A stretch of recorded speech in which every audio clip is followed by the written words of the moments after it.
चलिए, match number 16 खेला जाएगा न्यूजीलैंड वर्सेस अफगानिस्तान इस विश्व कप पे।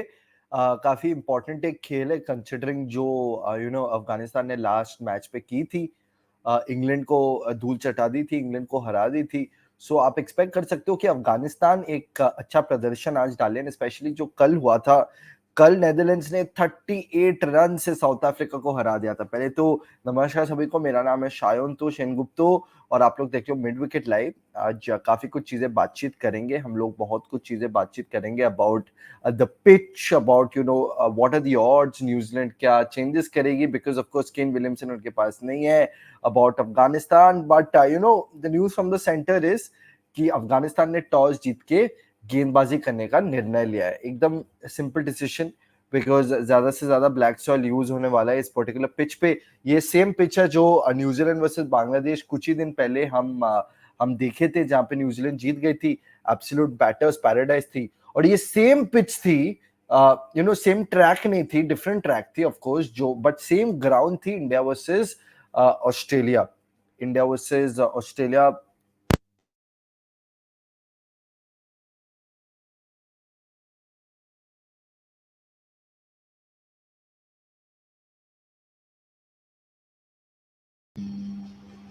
एक बार आप बता सकते हो कि मेरा आवाज आ रहा है कि नहीं ठीक से?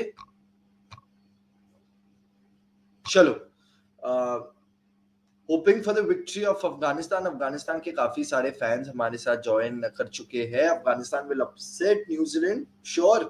I mean it can happen. Last game में भी एक अपसेट की थी उन्होंने इंग्लैंड को, और उनकी जो साइड थी, कपल ऑफ चेंजेस उन्होंने बनाया था। इकरम अली खिल आ गए थे और फिर देखे थे कि इकरम अली खिल ने कितनी अच्छी एक साझेदारी रची थी वहां पे। और उसी के साथ साथ बॉलर्स को अगर आप देख लो, Naveen ul-Haq, Rashid Khan, Fazal Farooqi, Mujeebur Rahman, all of them played well. और उनकी जो स्पिनर्स है, दे केम इन फॉर्म, और उनकी स्पिनर्स ने बहुत ही अच्छा प्रदर्शन किया है। नाबी बोलो, आप राशिद खान बोलो, even Mujeebur Rahman, all of them bowled very very well. और आप ये चीज एक्सपेक्ट कर सकते हो कि वो वापस से अच्छे गेंदबाजी करे, और वो वापस से अच्छे गेंदबाजी करके मैच जिता दे। बट खैर, अगर आप 300 के नीचे रेस्ट्रिक्ट कर सकते हो न्यूजीलैंड को इस पर्टिकुलर गेम में, तो इट कैन हैपन दैट आप एक मैच जीत जाओ ये पर्टिकुलर गेम। बिकॉज ऑलरेडी जो न्यूजीलैंड है उनको एक बहुत बड़ा झटका मिला है। केन विलियमसन जो है उनके सलामी बल्लेबाज, उनके कप्तान, वो वापस से नहीं खेलेंगे। एक फ्रीक इंजरी हुई थी उनको लास्ट गेम में जब वो खेल रहे थे। एक जब उनको कोई मार रहा था ball towards the non strikers and, वो जाके उनकी थंब में लग गई, उनको फ्रैक्चर हो गया। कुछ मैचेस अभी वो मिस करेंगे। खैर, आप एक मिनट दे दो मुझे।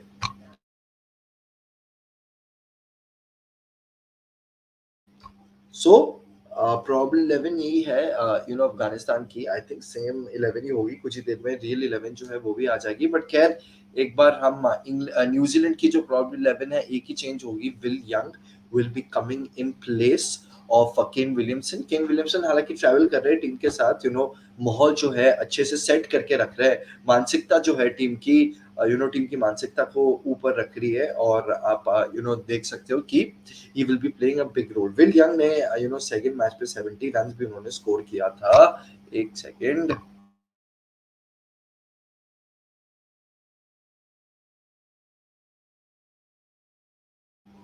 चलिए, मैं माफी मांगता हूँ थोड़ा सा इंटरप्शन की वजह से। बट लॉकी फर्ग्यूसन जो है, उन्होंने लास्ट टाइम जब अफगानिस्तान के साथ वो खेले थे इन द वर्ल्ड कप, वहां पे 4 विकेट उन्होंने चटकाई थी। सो न्यूजीलैंड की प्लेइंग 11 भी यहाँ पे आ चुकी है। Devon Conway, Will Young opening करेंगे, Rachin Ravindra number 3, Daryl Mitchell, Tom Latham, Glenn Phillips, Mark Chapman, Mitchell Santner, Matt Henry, Lockie Ferguson, Trent Boult. Same 11 बस एक चेंज। विल यंग आ जा रहे केन विलियमसन को। और मेरा सवाल आपसे ये है कि केन विलियमसन की ना होना एक बड़ी झटका है क्या for the New Zealand team? We will be seeing in the few matches, of course, in the coming few matches, but though already बड़े स्पेशल परफॉर्मेंस हुए इस पर्टिकुलर वर्ल्ड कप पे। अगर आप न्यूजीलैंड की बात करो तो न्यूजीलैंड नहीं, अगर आप साउथ अफ्रीका की बात करो तो साउथ अफ्रीका हार गए नेदरलैंड्स के साथ। अगर आप अफगानिस्तान की बात करो, उन्होंने डिफेंडिंग चैंपियंस इंग्लैंड को हरा दिया। सो a lot of special things happening in this World Cup, and you can expect a lot of unprecedented things happen as well. These were the probable 11s. Coding Shiksha saying BlackCaps is the only team which doesn't have upset in their entire World Cup journey. They never lost to minnows so consistently. Yeah, वो तो है, but there was that complacency factor. There was this overconfidence factor which we saw in South Africa yesterday. That is why they were brought down on their knees. And if that is avoided, if that overconfidence factor is avoided, then I think that New Zealand will be able to successfully wave off the threat of Afghanistan. But if they are not able to wave off that threat, then it is doomsday. Then it is doomsday for New Zealand. But in all my opinion, since it's black soil is going to be used, थोड़ी सी batting friendly pitch होने वाली है, तो आप expect कर सकते हो कि न्यूजीलैंड बैटर्स बहुत ही ज्यादा रन स्कोर करें. लास्ट गेम में बेल्टर ऑफ अ पिच थी, और बेल्टर ऑफ अ पिच में काफी the runs भी हुए थे. So you can expect that we can see some good performance from New Zealand. Alia Keria, are you excited, Shanta, for today's match? बिल्कुल, मैं काफी excited हूँ. जब भी अफगानिस्तान, नेदरलैंड्स, बांग्लादेश ऐसे लोअर रैंक टीम्स खेलते तो मैं काफी excited होता हूँ, बिकॉज मैं एक्सपेक्ट करता हूँ कि कोई अपसेट हो जाए. तो खैर आ गया है प्लेइंग 11 न्यूजीलैंड की. एक बार झलक डालते हैं. बैटिंग देखिए कितनी स्ट्रांग है. Daryl Mitchell, Tom Latham middle order पे ऊपर है आपके पास. Devon Conway, Will Young, Rachin Ravindra, कितने अच्छे खिलाड़ी है, इतने काबिल तारीफ खिलाड़ी है. और लोअर ऑर्डर अगर आप देखो तो मार्क चैपमैन, मिचेल सैटनर है. So batting runs deep of New Zealand. उसी के साथ साथ उनकी जो बॉलर्स है, Matt Henry, Lockie Ferguson, Trent Boult. So those are good some players in New Zealand's team. Afghanistan की टीम की तरफ देख ले तो इकरम अली खिल की जो इंक्लूजन थी इन प्लेस ऑफ नजीबुल्लाह जदरन, वो बहुत सही थी. और उसी की वजह से I think Afghanistan last game में एक कॉम्पिटिटिव टोटल पहुंच पाए थे अगेंस्ट इंग्लैंड. और मुजीबुर रहमान, नवीनुल हक, I think they will be playing a very big role. Do you think Afghanistan captain made incorrect call? I think they should have batted first, put runs on the board. I agree with you as well, Coding Shiksha. I really agree with you, because last game पे उन्होंने क्या किया था, उन्होंने successfully defend कर पाया था. तो I think उनके पास थोड़ा सा advantage है उस चीज का कि their bowling is their main strength. Bowling is the main strength, so you should always keep your main strength to the second innings. And आप यहाँ पे अगर आप if you take a look at the matchup, it will be New Zealand batting versus Afghanistan bowling. और शुरू में अगर New Zealand ने 300 के ऊपर रन स्कोर कर दिए तो अफगानिस्तान की जो बैटर्स है, how will they chase it? I think it is because of the dew factor, keeping in mind the dew factor. Chennai में मैचेस हो रहा है, चेन्नई में बहुत ज्यादा ड्यू हो जाती है, तो आई थिंक ड्यू फैक्टर की वजह से ही आज अफगानिस्तान ने टॉस जीत के गेंदबाजी की. और इस पर्टिकुलर ग्राउंड में both the teams, both the matches पे the chasing team has won. First में न्यूजीलैंड वर्सेस बांग्लादेश जो हुआ था कुछ ही दिन पहले, उसके बाद India versus Australia, both the time the chasing team has won. So maybe, I am not sure, maybe New Zealand, I beg your pardon, Afghanistan kept that stat in mind as well. अगर हम head to head की बात करें अफगानिस्तान और New Zealand की, 2 ही matches in दोनों के बीच में हुआ है, 2 ही मैच एज एक्सपेक्टेड न्यूजीलैंड जीत चुकी है. सो आप एक्सपेक्ट कर सकते हो कि आज एक अच्छा मैचअप हो. But again on paper it is New Zealand who have a strong team, who have some formidable players. Afghanistan will also fight some same like Netherlands against South Africa. PMS has been saying correct. Yesterday we saw grit and determination float up, and that is what we had seen between New Zealand and sorry, I beg your pardon, Afghanistan and South Africa as well. So Afghanistan and England as well. So शायद prediction भी बता दो यार. मुझे तो लग रहा है, अभी मैं बोलूंगा कि New Zealand will cross the 300 mark. तो मैं एक्सपेक्ट कर रहा हूँ 300 से 350 के बीच में कुछ स्कोर करेंगे. Let's see. हायना पे चले आते हैं. लेट्स सी एग्जैक्टली क्या है आज हायना पे. Will Afghanistan be able to end New Zealand's winning streak? क्या अफगानिस्तान न्यूजीलैंड की जो विनिंग स्ट्रीक है उसको खत्म कर सकते? आप लोग कमेंट सेक्शन में बता दे, जल्दी से जल्दी बता दे. मुझे लग रहा है कि they have a chance, but फिर भी 60-40 मैं बोलूंगा. 60% in favor of New Zealand, 40% in favor of Afghanistan, purely because international experience number 1 और स्किल के बीच में. कोडिंग शीशा कह रहा है feel for South Africa team, they were playing so good and how come they lose suddenly. It is the over confidence factor. Quoting शीशा, it is the over confidence factor. I will still tell you something that yesterday in the 15th over, Kagiso Rabada bowled an over, and after that he was brought in the 30th over of the first innings.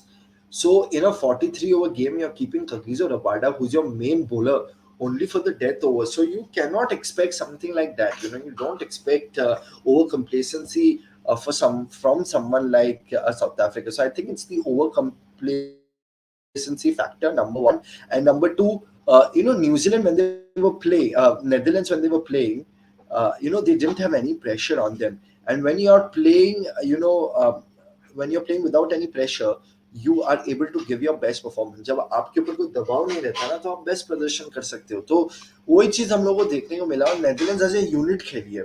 हम काफी बोलते हैं कि एक ODI format और एक टी20 format में difference क्या है. हम काफी ज्यादा गौर फरमा रहे थे साउथ अफ्रीका वर्सेस नेदरलैंड्स की जो टी20 वर्ल्ड कप मैच हुई थी, वहां पे साउथ अफ्रीका हार गए थे. But ahead of this game, फिर भी एनालिस्ट्स बोल रहे थे कि South Africa favourite only because of one reason. एक टी20 गेम में one person can win you the game. One good performance, one century from someone can win you the game, or one 5-wicket haul. But in an ODI game, the team has to play like a unit. You can't depend on a single player. You can't depend on a single batter or a bowler. And I think that is what what Netherlands did yesterday. They were really depending on. They were really not dependent on a single player. Most of their players, have played on these pitches before, so they know the conditions also a little bit better. And more importantly, they were not playing with any kind of pressure, and they were not dependent on a single person. So they were playing like a well-oiled unit. That is what you want to see. CSS PMS aspirant कह रहे हैं 70% in favor of New Zealand, 30% for Afghanistan. हो सकता है. Your views about Chennai pitch, I don't think so. New Zealand अच्छा total दे पाएगी. देखिए, यहाँ पे दो पिचेस यूज होने वाली है इस पर्टिकुलर वर्ल्ड कप में. एक पिच नंबर 5 जो इंडिया वर्सेस ऑस्ट्रेलिया के बीच में हुआ था, जहाँ पे हमने देखा कि स्पिन फ्रेंडली ट्रैक था, और एक pitch number 3 where it was a batter's paradise in the previous game between New Zealand and Bangladesh. तो आज पिच नंबर 3 पे वापस मैचेस होने वाला है. So you can expect that it is going to be a batter friendly pitch. There will be a little bit of low bounce, but still the batters will be playing a big role in this. And when there is black soil, there is a little bit of low bounce. Spin will play a big role. I really feel that the spinners will play a big role, and maybe that is why Afghanistan have won the toss and have elected to bowl first. That is also there because they've seen that there is no grass on the pitch. अगर घास नहीं है तो scene movement ज्यादा नहीं होती, ball skid नहीं करती है. तो आप एक्सपेक्ट कर सकते हो कि स्पिनर्स इन एक्शन आ जाएंगे. और मिडिल ओवर्स में मैं देखना चाहता हूँ कि हशमतुल्लाह शहीदी जो कप्तान है अफगानिस्तान के, वो राशिद खान को कैसे यूज करते हैं. How does he use Rashid Khan. Opening कौन आता है. Sharif Das is saying opening में आएगा I think Will Young and Tom Latham. Devin Conway and Will Young. Will Young ने second match में 70 रन स्कोर की थी. Devin Conway is a leading run scorer of New Zealand in this World Cup. 150 run में उन्होंने मारी है. तो आप एक्सपेक्ट कर सकते हो कि ये पर्टिकुलर जो ओपनिंग पेयर है ये अच्छा प्रदर्शन करे. कोडिंग शिक्षा कह रहे हैं आई थिंक अजय जडेजा ना coaching role for Afghanistan is helping big time for them. Absolutely. See, Afghanistan के पास काफी प्लेयर्स है. अफगानिस्तान के पास काफी ज्यादा प्लेयर्स है जो कि बड़े मुकाम में खेले हैं टी20 franchise leagues across the globe. But as a unit आप कैसे खेलते हो, दैट इज वेरी इंपॉर्टेंट. और स्पेशली जब आपके मुल्क में इतना तकलीफ हो रहा है, जब आपके कंट्री में इतना प्रॉब्लम हो रहा है, तो आपकी माइंडसेट ऑलवेज उस तरफ जाती है कि यार मेरे तो देश में इतने प्रॉब्लम्स, और अभी उनके पास अर्थक्वेक भी हुआ है. So this time, someone who has a lot of experience, Ajay Jadeja has played so many international matches for India, has played so many World Cups for India as well. 1996 World Cup, अगर आपको याद है तो the way he dealt with Amir Sohail, it was amazing. It was absolutely amazing. Amir Sohail versus Venkatesh Prasad was a very very good matchup. And then कैसे उन्होंने वकार यूनिस को एक ही over में आई थिंक 22 रन मारे थे. So Ajay Jadeja is a very popular Indian cricketer, former Indian cricketer. So I think he is playing with the mindset, and जब mindset आपकी ठीक हो जाए तो I think even Afghanistan can beat someone like in New Zealand. You never know. Quiz time presented by 6 Only one team other than Afghanistan failed to reach the 300 mark even once in the tournament. Who were they? Is it Bangladesh? Is it New Zealand? Is it England और is it Sri Lanka? तो सिर्फ एक ही team है अफगानिस्तान के अलावा जो कि 300 का मार्क एक भी बार टूर्नामेंट पे क्रॉस नहीं किया है। कौन है? चलिए मुझे बताइए। देखिए श्रीलंका तो नहीं होगा बिकॉज श्रीलंका ने वो साउथ अफ्रीका के साथ वो हिस्टोरिक पारी खेली थी। न्यूजीलैंड में नहीं होगा बिकॉज न्यूजीलैंड ने सेकेंड मैच पे किया था। I think it is Bangladesh. आप लोग कमेंट सेक्शन में बता दीजिए who do you think it is, but I have a feeling it is either of Bangladesh. Let's see.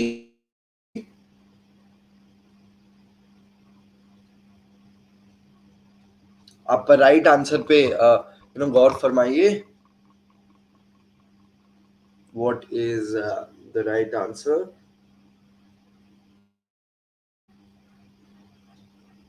Is it New Zealand? Is it England? Is it Sri Lanka?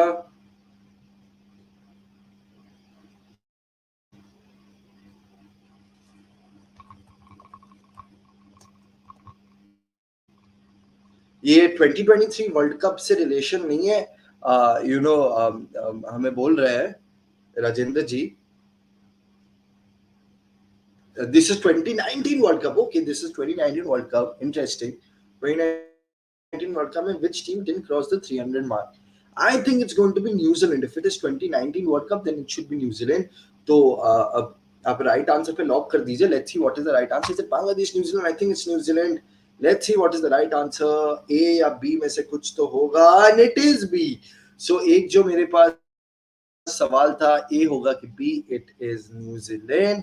So yes it is New Zealand. I think Ajay Jadeja ने coaching को जैसे कि मैंने बताया कि mindset plays a very very important role. They have to make sure that the mindset is absolutely fine. Khair, prediction time, and then we will be closing this particular segment of our pre-match show.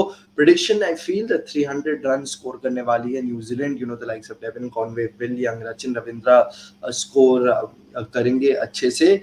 All these top three batters will be important, but the matchup between Mujibur Rahman and Rashid Khan against someone like a Rachin Ravindra, against someone like a Daryl Mitchell will be very very important.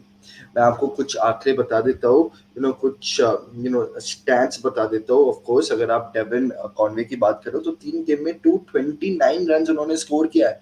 He's got an average of 114.50. So absolutely crazy. Rachin Ravindra scored 183 runs in this tournament, and he's got an average of 91.50. So absolutely stunning and absolutely crazy as well. और अफगानिस्तान के लिए Gurbaz last game में century मारे थे. He will be playing an important role in the run chase. अगर गुरबाज और इब्राहिम जदरन की जो आगाज है, जो साझेदारी है, अगर वो अच्छे से हो जाए तब I think I am sure that the Afghanistan team will be able to gun down any total. He's got an average of close to 50 and he scored 148 runs in the tournament. So let's see what happens, what exactly pans out. I have covered mostly all the points that we had to say. Head to head भी अगर आप देख लो तो 2-0 in favor of New Zealand. तो on paper definitely New Zealand बहुत ही ज़्यादा strong team है. Presently New Zealand 3 game जीती है, 3 गेम के बाद 6 पॉइंट उनके पास है. सेकंड पोजीशन पे है, just below India because of run rate. So आप डेफिनेटली एक्सपेक्ट कर सकते हो कि एक अच्छा प्रदर्शन करें न्यूजीलैंड. तो जैसे कि देख सकते हो आप टीवी पे कि lot of people are coming on to the ground. The volunteers flags लेके आ चुके हैं और कुछ ही देर में नेशनल एंथम हो गए. और चेन्नई में स्कूल के बाद काफी लोग आए हैं मैच देखने. सो गुड विजुअल्स दैट काफी ज्यादा लोग आए हैं अभी to watch from the school. So that's really good. So the umpires are coming on to the field along with the match referee आज के जावगल सिन्हा, जो कि पूर्व इंडिया के बॉलर है. खैर मुझे लग रहा है कि 300 रन स्कोर करेंगे न्यूजीलैंड. 300 से 350 के बीच में वो स्कोर करेंगे. बट अनलेस एंड अंटिल हम लोग वो कुछ स्पेक्टेकुलर देखने को मिले MA Chidambaram Stadium पे. But since it's a belter of a pitch, New Zealand should cross the 300 mark very very easily. As you can see at the two teams, they're walking on at that terrific carpet. Now they're coming onto the field. And one more thing, Naveen ul Haq, even before the India game उनको काफी ज्यादा hatred मिल रही थी, because IPL में वो चीज हुआ था विराट कोहली के साथ. But जब से विराट कोहली ने एक हैंडशेक किया है उसको, आई थिंक उनकी ब्रांड वैल्यू इंक्रीज हो गई है। लोग जो गाली दे रहे थे उनको और गाली नहीं दे रहे। आलिया कह रहे हैं लेट्स सी, वो बोल रहे कि let's see if India if Afghanistan can defend the total. But anyways I feel that that's it for now. हमारे साथ वापस जुड़ जाइएगा during the mid inning show. Mid inning show में हम वापस से आप लोगों के साथ जुड़ेंगे एंड वापस आप लोगों के साथ बातचीत करेंगे about what exactly panned out in the first innings. But care for now, let me take a goodbye. Thank you so much, guys. I'll see you in the middle.